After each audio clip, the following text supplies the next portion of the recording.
কিন্তু আমরা কারার মধ্যে আইছি মেম্বার সাহেব দাওয়াত দানছি আপনারে বিশেষ করে আপনার দোয়া বলে মেম্বার কাছে ভালো লাগে মুস্তফার কাছে ভালো লাগে ওই যে আমরা আলী শুনবো আইছে হুজুর আইছে ওই যে তুতা ভাই আইছে রাকিব আইছে নেই রাকিব আইছে রিবাত কিলে আইছে না দেখা যায় মানে আপনি একটু খাস করে দোয়া করেন আল্লাহ তাআলা বরকত দান করতো কারণ আল্লাহ তাআলা মাছ বেশ বেচা দিত করেন আমরা সুন্দর বন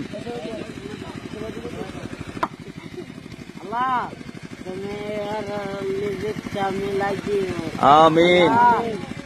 Allah,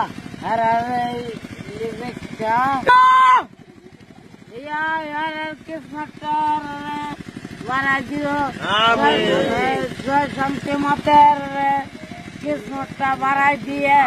আল্লাহ দিলে আল্লাহ ইমান হেদায়েতটা দান করেন আল্লাহ আমি বেশি বেশি মাছ দিবা কই মাছ আর বোয়াল মাছ আমিন আর লাঠি মাছ আর কই মাছ আমরা আইসন না আমিন কোন মাসান আর না সালাম পারেন না সোলার বোয়ালার কাতলা আমিন আমিন সালা শেষ করে নমস্কার গিয়া আমিন